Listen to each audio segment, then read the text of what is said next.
Welcome to SaaS Reality, a podcast where two budding founders talk about their businesses. Join Simon and Dean to find out what it really takes to build, launch, and run a SaaS product.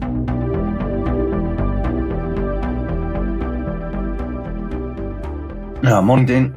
Morning, Simon. Let's try again.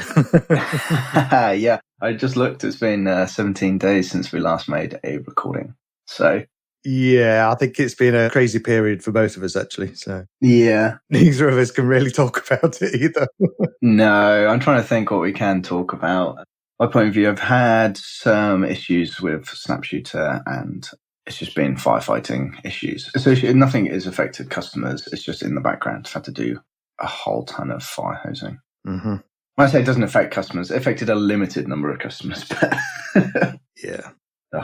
Not good times. Not good. No. Have you got any more AWS certificates? Well, I did pass the SysOps Associate, so I've got all the associate level ones. Okay. And I have the Solution Architect Pro scheduled for the end of next month. Crazy. And the DevOps Pro scheduled for the end of December. Both subject to change. We'll see. Fair enough. So I've got a couple of things I want to cover today. I'll give an update on my Y Combinator application. MicroConf Europe is on at the moment, so I just want to have a quick chat around conferences and MicroConf and stuff. So okay, not really much to update otherwise, but yeah, I want to talk a little bit about Automaily and where I feel it is at the moment. Okay. And quick question. Mm-hmm. This is more of a developer one. I want to start looking into CloudFormation. Is it worthwhile looking into Terraformer instead? Depends. I would say probably yes at this point, because Terraform generally supports more than CloudFormation does. When a new AWS service comes out, CloudFormation can lag behind a little bit. Okay. Terraform is supposed to be kind of a bit more agnostic and... Is that because it's using all the API calls and stuff like this instead of it's not using CloudFormation under the hood? I don't know why CloudFormation lags behind. I guess it's their own sort of infrastructure as code language, so they have to build that in. But with Terraform, you get lots of community contributions. Okay. So people are really quick to build modules for Terraform. I want to see if I can start doing that and building new AWS accounts for projects and just using Terraform to get them all set up. Yeah, I think people think Terraform will help with hybrid cloud stuff, but really, you still code. I am not interested in that. To be honest, there's very little advantage to that because you're still building to a particular platform. So yeah. Anyway. Too much dev. So, give me the update on what you're doing with Y Combinator. Yeah, well, I applied and I waited and I got a knockback. Oh, did you? Yeah, so I didn't get the funding. I've not heard about the 15K grant either. So it's always slim chance, really, especially with not being launched. Did they give you a reason? No, they say they're dealing with tens of thousands of applications at this time. Please reapply in the future, blah, blah, blah. But yeah. Yeah. Okay. So that didn't go through. Not really done that much on Cloud Periscope. As you know, I've had an opportunity come my way, which has kind of taken up most of my time until now. I'll find out later today whether that's continuing or not. Oh. To the final stages of this opportunity. We'll see. But I was having a look at Cloud Periscope over the weekend, actually. And it's like, oh, God, I really want to get cracking on this again. It's such a great idea. We'll see. No. Of course, going on to MicroConf, that's on now in Croatia. And is that actually live or? I've seen people posting pics on the Mega Maker Slack this weekend. So I'm not sure what dates it runs. I think probably today and tomorrow. Oh, okay. So yeah, conferences are good, I think. I'm fully booked up for MicroConf next year. Not in Vegas. No, it's in Minneapolis next year.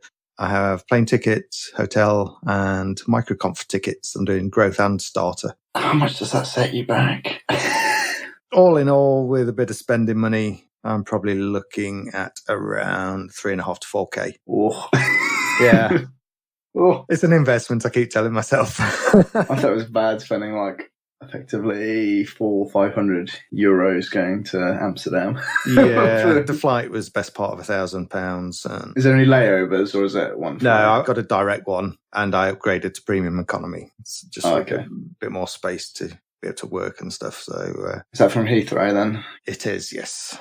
Yeah, so that's direct. You can be my proxy again.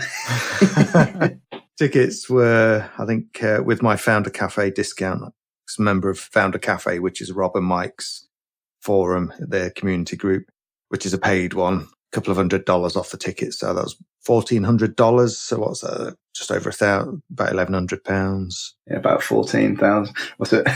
Yeah, sorry, £1,400 nowadays. Yeah. Yeah. So the hotel that Microconf is at is like $200 a night, even with the conference discount. Oh wow! I looked around, and they're all kind of that price. And I just happened to catch a deal on Booking.com for the hotel across the road that's linked to the conference centre by a skywalk.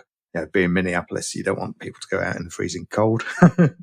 So I got a deal on that. That came in at about just over 600, I think. And then, of course, spending money and stuff like that. So pricey. I'm out there for a week. So I fly out the Saturday and come back the following Friday. Okay.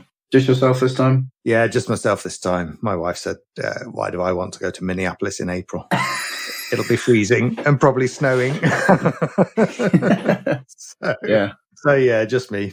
Yeah, so I've got an idea for a talk, and I'm just fleshing that out a bit as well. I think I'm going to submit to be a speaker. Oh. Probably a starter. Yeah. It's kind of semi-technical, but not technical, but basically how to try and avoid technical debt when building a SaaS. Decisions that you can make that can cause you problems down the line or not down the line. So, yeah. There's plenty of that in Snapshooter. So if you built a SaaS and you wish you'd architected it a little differently, drop me a line and let me know. And let me know exactly what you did wrong. Yeah, I'll see whether I've already got it covered in my notes. And just things like tying features to plans instead of having it all flexible on the back end and things like that. So, yeah. If I get to be a speaker, some of the costs will be covered. So, I see. That's not why I'm doing it, but in the Founder Cafe community, somebody said, I set up a copy of my SaaS for each new customer because of kind of compliance stuff. And when I was at Microconf, people were saying it's not really a SaaS because it's not multi-tenant. And it's like, well, actually, yeah, it is. It's still software as a service. It's just single tenant software as a service. And there was a bit of a discussion around that. So I thought, that's a really good topic for a talk, actually. Yeah, it's interesting. What you can do too. Yeah, I think, what did I see recently? So Ubiquiti routers have some software you can host to manage it. And you can host that in your network or you can host it online. And I can't remember the name of the company, but the guy started that as a SaaS business. But he basically starts a new DigitalOcean server per customer and builds everything that way. So it's still kind of software as a service, even though there's no like cross databases and, Yeah. Anyway. Yeah, there's lots of things like, if you spin up a new instance per customer, but you have a big shared database server, even if they've all got their own databases, is that single tenant, multi-tenant? Is it, they're sharing resources on the back end. They have isolated resources on the front end, but you've got the data partitioned. So, there's lots of nuance around that. Sort of in that thread, I thought might do a talk. Or offer to do a talk. Yeah, there'll probably be an attendee talk if they don't ask me as a main speaker. Yeah. So we'll see. How's things then? So I've been thinking about Automaily a lot because I just haven't had any time to work on it. And with things changing in Stripe and changing the way, like, for example, cards are stored, that broke some of the workflows. And it's just not perfect tool yet. And I'm not sure what to do. Do I just pause registration and just, keep plodding along with what it's doing now for the one or the two customers, me and the other person for now? Or do I literally just stop it because that one customer's not paying enough for it to cover anywhere near what the costs are? I don't know. People aren't converting. I'm not even sure what it is. Okay. Well, you've kind of been focused on Snapshooter because of this other opportunity that you've had. Yeah, which is another interesting thing. That opportunity is not going to come to realization until the new year. Okay. So I know you've got some work to do on Snapshooter for various reasons. Yeah, so I do have an update about Snapshooter. So maybe I'll cover that first and then we'll go back to the Automaily one. Yeah, let's do that. So we've got this big partner integration coming up for Snapshooter. I mean, if anyone reads into what that actually means, they can probably work out what that means. So that has been built and tested, and it's still going through testing. And obviously in the new year, it's going to come to light. It may come to light a little earlier due to press releases and stuff like that. So I might be able to talk about it more freely soon. So as part of that, it sort of injected some more life into SnapShooter and encouraged me to work on things. So we've added new features, like better notifications. That was due to the partner integration as well. That was kind of necessity. And then we've added teams, and we're just getting into the team support. And we have other features, like we're going to start supporting MySQL backups or database backups. So quite a lot of stuff to get developing, especially with limited time. So there's been no time for Automaily at all. And then the other update is in 8 days, my wife is getting induced. Of course, into labor. So time on that side is also slowly limiting. And I've spent more evenings moving boxes from one room to another and setting up beds and decorating and all sorts. So at the beginning of this month, my good friend Jordan, who's looked after SnapShooter in the past when I've been away, has come on as a very, very part-time member of staff for SnapShooter. That's good. Yeah. Is that more for firefighting and support than anything? Yeah, it's kind of worked out quite well because he's a developer. So, but he's also in the handles support very professionally. So actually, I think you could probably get a support member of staff cheaper. However, he's only paying him effectively 8 hours a month, which is really low, like a day's work. Yeah. But when he's not doing support or anything like that, which he hasn't had to do yet, he's just working on some development stuff. So he has areas of development which he's much stronger with, for example, writing bash scripts, which is great for the MySQL support stuff. So yeah. I've got him, and then hopefully in 8 days' time, I don't have to even look at my computer if I can't face it. Someone will answer support requests. Yeah. If you arrange for Jordan to ramp up a bit when the new baby comes along? I've told him to not work on development and just keep your 8 hours free for doing support. It doesn't actually take that long because of where he works anyway. He can only do a little bit of time anyway throughout the week. So right. I think it works quite well. I think a 8-hour response time on support tickets isn't actually that bad for what the product we're offering. No, not for $20 a month. No, I can answer most questions. It's only when you need to actually get into the admin and start looking around and stuff, because some people inevitably have issues. Last week, someone tried to set up 2 free accounts to get around the 1 droplet limit per account. Ooh. And was on to support because I've already thought of that and it doesn't work.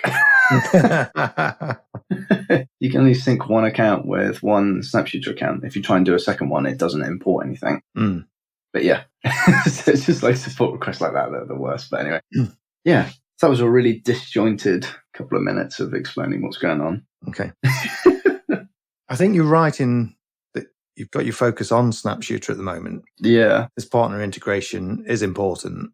And it effectively pays your mortgage as well, doesn't it? So yeah, I mean, the other thing about SnapShooter is over the last 3 months, we have plateaued, which is disappointing. Yeah, I mean, why is that? Is that because you've taken your eye off the ball for Automaily in the previous months?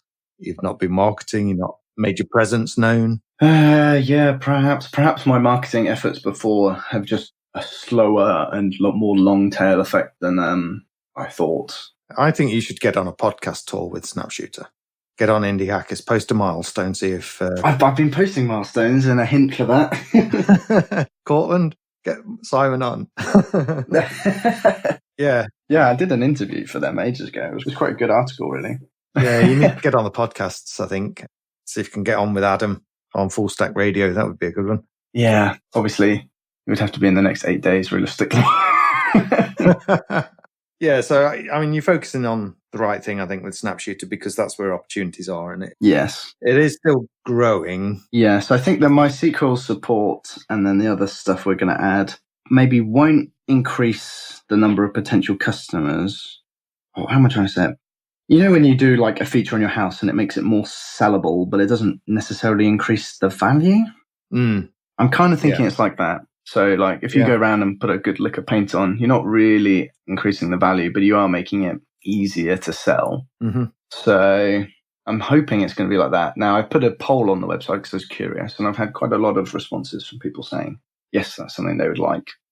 So hopefully that's not going to be like a wasted development time, like adding AWS support. That was a waste of time. I used it.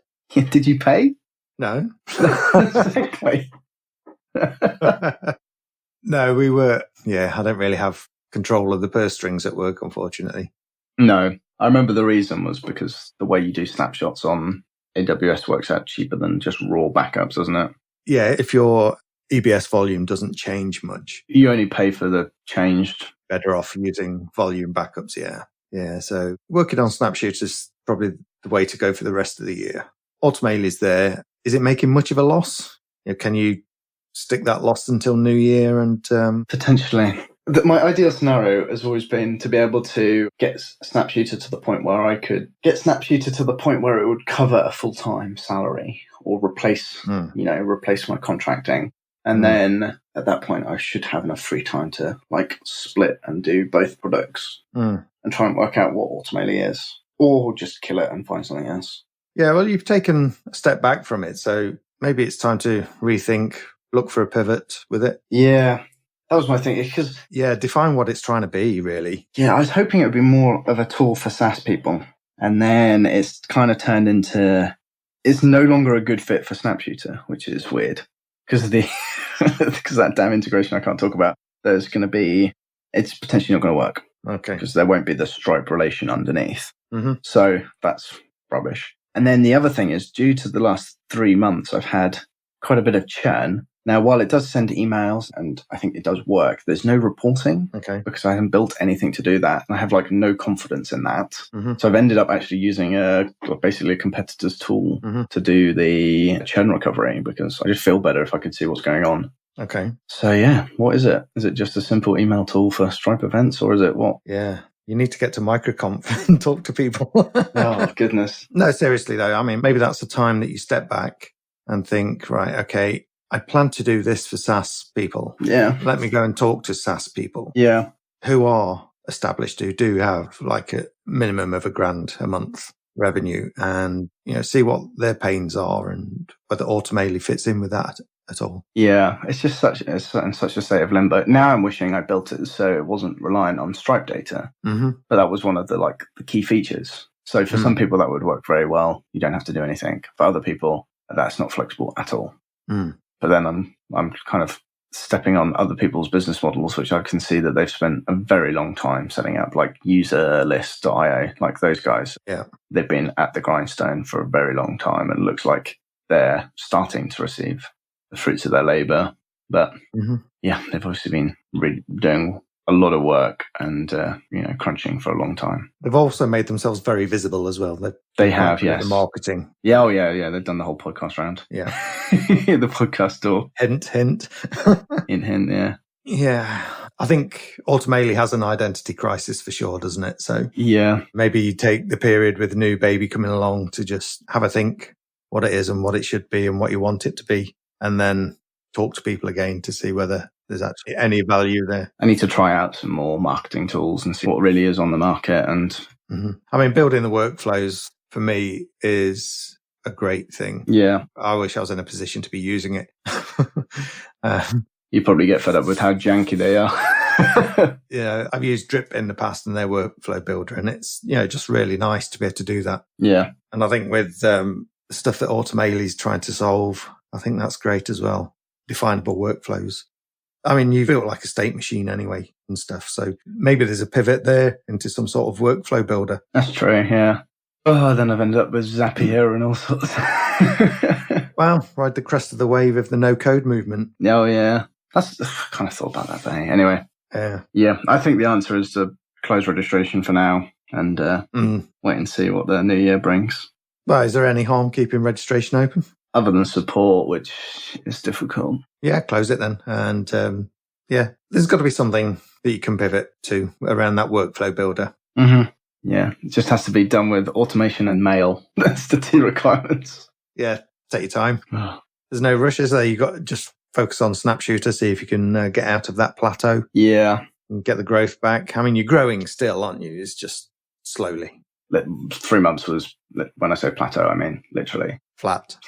Okay. Which isn't terrible because it is at least a nice figure. So it's not Has it picked up again recently? Just thinking after summer holidays and kids back at school and stuff, maybe. Not yet. Maybe I could do with investing some time into... Yeah, have a trawl through Quora, answer some questions, DigitalOcean forums again. Yeah. Keep going. Should be a daily thing, really. Spend half an hour doing that. So far this month, we're actually down $99. Right. I mean, we still acquired new customers. We're just out the bottom. People are just like not paying or downgrading or... Are you following up with them to see why? Yeah, the feedback rate is terrible. Like either... I know, yeah. Always is on those things. People will just tell you anything to get rid of you.